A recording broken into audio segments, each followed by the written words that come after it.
Driver দাদার কানটাও কি নষ্ট হয়ে গেছে? ওনার কানেও কি বিছে ঢুকে গেছে?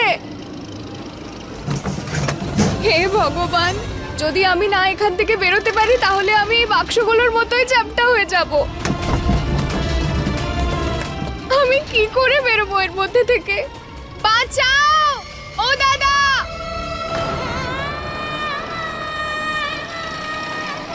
বাঁচাও, কেউ আমাকে বাঁচাও।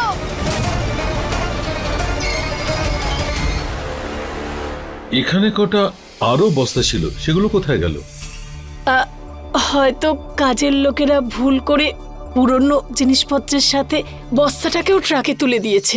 তোমার তো একটু নজর দেওয়া উচিত ছিল। এরকম ভাবে না জিজ্ঞেস করে জিনিস কি করে পাঠিয়ে দিলে? এমন করে কেন কথা বলছো যেন ওর ভেতরে কোনো গুপ্তধন ছিল? আমি কি করে জানবো? সত্যি সত্যি বলো, ওর ভেতরে কি ছিল বলো। বেশি প্রশ্ন করার কোনো প্রয়োজন নেই। রাঘবের কিছু জিনিসপত্র ছিল, তুমি যদি জানো বলো, না হলে যাও এখান থেকে, যাও। সবসময় আমাকেই ছোট করে, আমার কি ভুল ছিল? তোর শুধু একটা ভুলের জন্যই সমস্ত সমস্যা তৈরি হচ্ছে।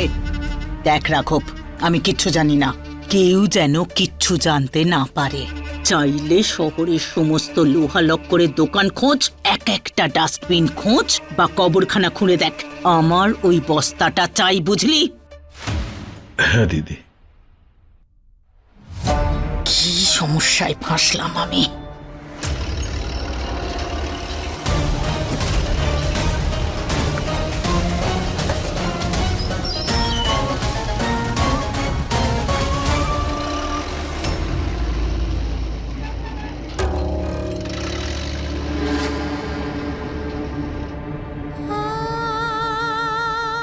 হে ভগবান, আপনাকে অনেক অনেক ধন্যবাদ। ভাগ্যিস ড্রাইভার দাদা গাড়িটা থামালো। আরে দাদা, এবার আমার দিকে একবার দেখুন, আমার আওয়াজটা অন্তত শুনুন। দাদা, শুনছেন?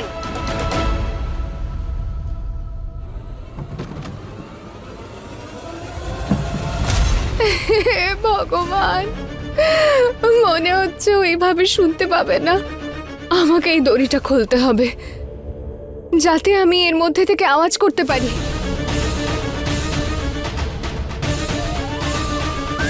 আমার এই দড়িটা খুলতে হবে, আমার এটা খুলতেই হবে।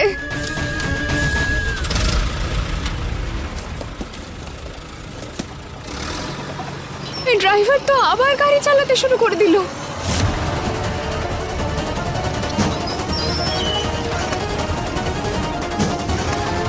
হে ভগবান, এখন আমি কি করি?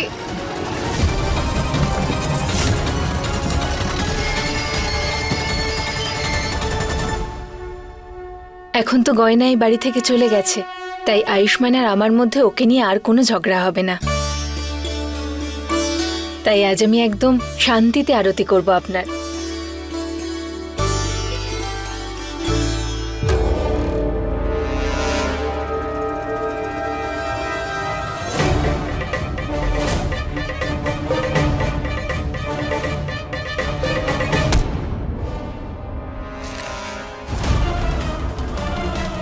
এটা আবার কি কাগজ? কোনো দরকারি কাগজ নয় তো? এই বাড়িতে আমার কোনো সম্মানই নেই, ভালো কাজ করলেও আমাকেই বোকা খেতে হয়। জেঠিমা, জেঠিমা কি হয়েছে? আরে কিছু হয়নি, তুমি তোমার কাজ করো। আমার জীবনটাই এখানে শেষ হয়ে গেছে। এই বাড়িতে সবাই আমাকে কথা শুনিয়ে যাচ্ছে, কিছুই বুঝতে পারি না। তুমি বাঁচাও আমাকে। দিদি ভাই, হ্যাঁ, আপনি কোথাও গয়নাকে দেখেছেন? আমি বাইরে ওয়াচম্যানকেও জিজ্ঞেস করলাম, কিন্তু ও বলল বাইরে যেতেই দেখেনি। আর ও তো রান্নাঘরেও নেই। আরে কি সারাক্ষণ গয়না গয়না করে যাচ্ছ? হ্যাঁ, ও শুধু নামেই গয়না ছিল, না হলেও 2 টাকার ক্ষমতাও ছিল না। আরে ও যাওয়ার ছিল, চলে গেছে, তুমি কেন মাথা ঘামাচ্ছ? আরে কতবার বলবো, কাজের মেয়ে ছিল, তোমার মেয়ে নয়। জেঠি,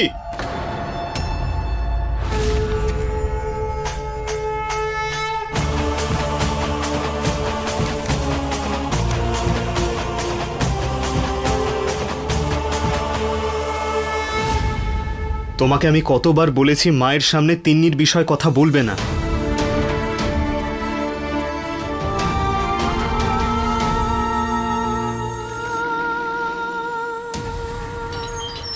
হে ভগবান, আমাকে নিজের কাছে ডেকে নেওয়ার এত কিসের তাড়া আপনার? একটু অন্তত সময় দিন বাক্স থেকে বেরোনোর আমার।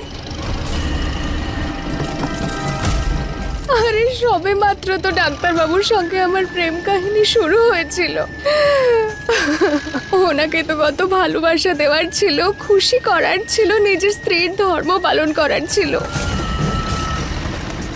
ওনাকে দিয়ে নিজের সেবা করানোর ছিল। আরে না না, ওনার সেবা করার ছিল।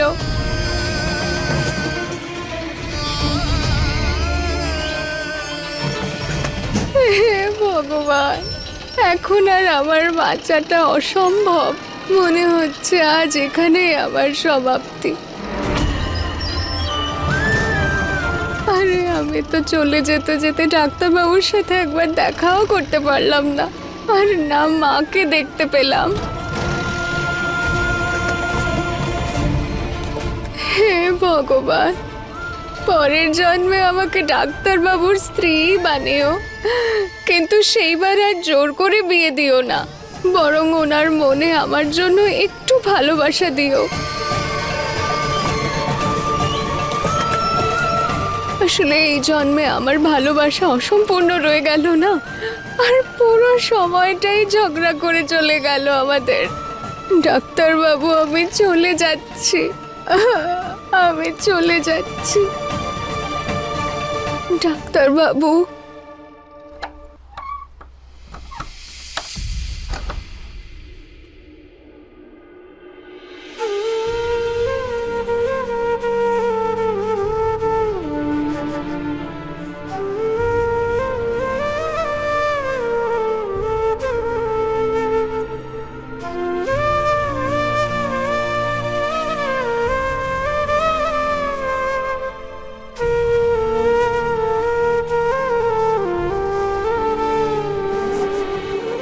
ডাক্তারবাবু, আপনি এতক্ষণ ধরে যে জোরে জোরে চিৎকার করছিলাম আপনি এলেন না, আর যখন আমি আস্তে করে বললাম তখন চলে এলেন। তুমি আমাকে মন থেকে ডেকেছিলে, তাই না?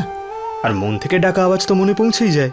ছেড়ে দিন ডাক্তারবাবু, আমার আওয়াজ তো আপনার কানেও পৌঁছয় না, মনে পৌঁছে গেল। আচ্ছা ঠিক আছে, তুমি যদি না ডেকে থাকো চলে গেলাম আমি। থাকো তুমি এর ভেতরই। না না ডাক্তারবাবু, ভালোই হলো চলে এসেছেন। আমি তো ভাবলাম আমি মারাই যাব আজকে। আর আপনি জানেন আমি কি ভেবেছিলাম? আমি তো ধরেই নিয়েছিলাম আমি ওপরে যাব না, এখানেই রয়ে যাব ভূতনি হয়ে আপনার কাছে। তোমার আবার আলাদা করে ভূত হওয়ার কি প্রয়োজন? তুমি তো... কি? আমি? আরে না না, আমি বলছিলাম যে এত তাড়াতাড়ি হার মেনে নিলে? তুমি তো আমার সঙ্গে থাকতে চেয়েছিলে আমার স্ত্রী হয়ে, আমাকে ভালোবাসতে চেয়েছিলে, আমার স্ত্রী হতে চেয়েছিলে, আমার খেয়াল রাখতে চেয়েছিলে, আর আমিও তো সেবা করাতে চেয়েছিলাম। পরিস্থিতি একটু প্রতিকূল হতেই হার মেনে নিলে। শুধু এটুকুই সঙ্গ দিতে চেয়েছিলে তোমার ডাক্তারবাবুর। আরে ডাক্তারবাবু, আপনি এত মিষ্টি মিষ্টি কথা বলছেন যে আমি এই টিনের মেশিনে নয়, আপনার মিষ্টি মিষ্টি কথা শুনে খুশিতেই মরে যাব। আর এখন এই মিষ্টি মিষ্টি কথা বলা বন্ধ করুন, আমার হাতটা খুলুন এবার। ওটা তো আমি খুলতে পারবো না। কেন খুলতে পারবেন না? কারণ আমি তোমার মনে আছি, আর আমি তোমাকে এটা বলতে এসেছি যে আমি তোমার জন্য খুব চিন্তা করছি। তোমার ডাক্তারবাবুর কাছে ফিরে এসো, আমি অপেক্ষা করছি তোমার জন্য।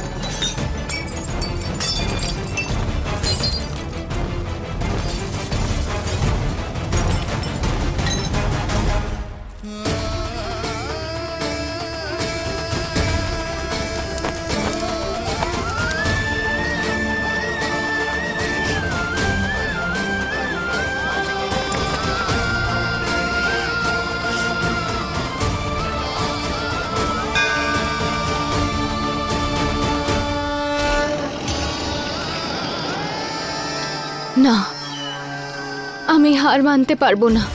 আমাকে ডাক্তারবাবুর কাছে যেতেই হবে, আমি হার মানবই না। আমাকে এখান থেকে বেরোতেই হবে।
আয়ুষ একদম ঠিক বলছে।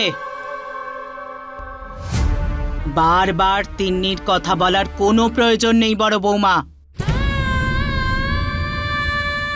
আমি কি এমন বললাম দিদি? আমি তো শুধু বললাম বাড়ির কাজের লোককে নিজের মেয়ের জায়গায় কখনো বসাতে নেই। জেঠি প্লিজ, তুমি খুব ভালো করে জানো আমার বোন তিন্নির সঙ্গে কি হয়েছিল। আর তুমি এটাও জানো তুমি এসব কথা বললে মা অনেক কষ্ট পায়। আজ তিন্নি আমাদের সঙ্গে নেই, তাই প্লিজ তুমি ওর বিষয়ে কথা বলো না। শুনেছ বড় বৌমা, কথাটা যদি না বোঝো তাহলে মাথায় ঢুকিয়ে নাও। আজকের পরে আমি তোমার মুখে তিন্নির নাম শুনতে চাই না, বুঝেছ? এরা আবার কোন তিন্নির কথা বলছে? আয়ুষ্মানের কোনো বোন ছিল নাকি?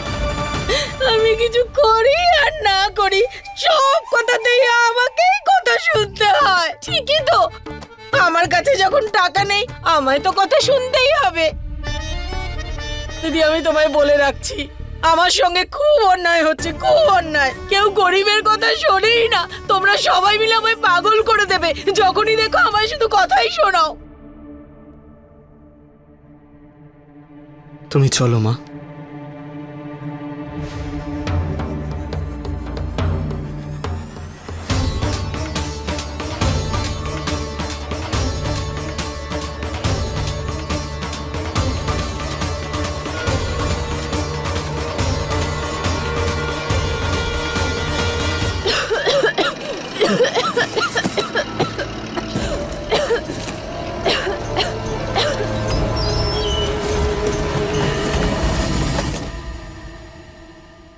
এই নাও জল খাও।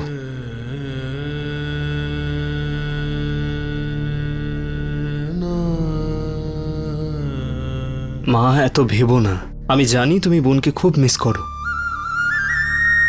ও আমাদের স্মৃতিতে আছে আর সব সময় থাকবে।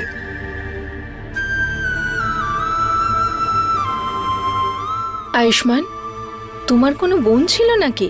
তুমি তো কখনো আমায় বলনি। হ্যাঁ আলিয়া, আমার একটা যমজ বোন ছিল, কিন্তু অনেক বছর আগে ওকে আমরা হারিয়ে ফেলি। তোমার বোনের কি হয়েছিল? আলিয়া, আমরা ওই সময়টা আর মনে করতে চাই না, তাই প্লিজ ওই বিষয়ের কথা বলবো না। বুঝতে পারছি আমি, আই এম সরি।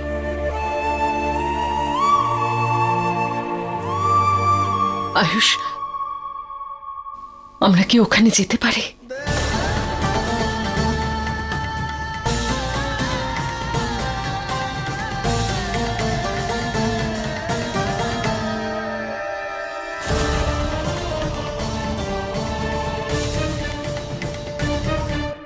চলো।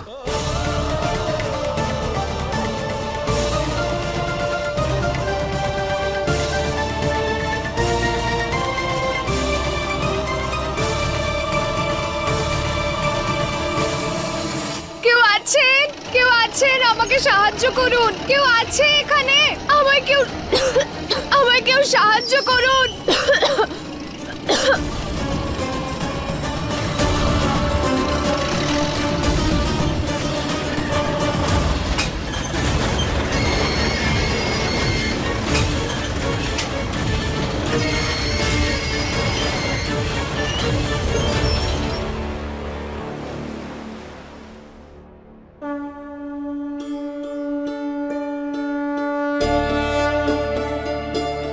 মনে আছে তোর? ছোটবেলায় তুই, আমি আর তিন্নি গণেশের মন্দিরে প্রায়ই আসতাম। কিভাবে ও জেদ করে আমাদের দুজনের মাঝখানে বসে পড়তো যাতে আমাদের সব কথা শুনতে পারে। সব সময় লেপ্টে থাকতো আমার সাথে। আর যখন হাত জোর করে প্রার্থনা করতো তখন নিজের চোখ খুলে রাখতো আর বলতো যে যদি চোখ বন্ধ করে নিয়ে আর ভগবান চলে আসেন তাহলে কি করে দেখবো ওনাকে। তুমি সামলাও নিজেকে মা।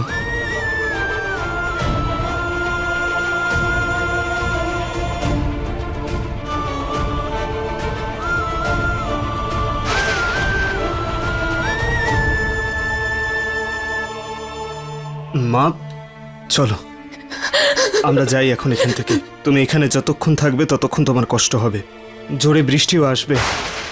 চলো যাই। চলুন, আরতির সময় হয়ে গেছে, চলে আসুন সবাই। গণেশের আরতির সময় হয়ে গেছে, আরতি করে চলে যাই। আর তাছাড়া আবহাওয়া খারাপ হয়ে যাওয়া, বৃষ্টি আসা, বিদ্যুৎ চমকানো, হয়তো উনিই চান যে ওনার আশীর্বাদ নিয়েই যেন আমরা এখান থেকে যাই।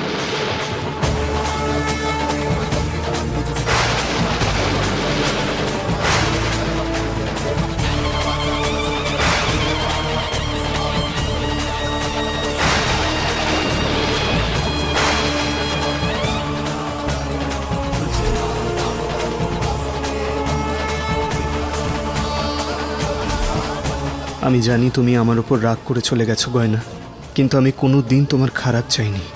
আর আমি আশা করছি তুমি যেখানেই থাকো খুব ভালো থাকবে। কেউ আছেন এখানে? আমাকে সাহায্য করুন।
আয়ুষ, আরতি শুরু হচ্ছে তো।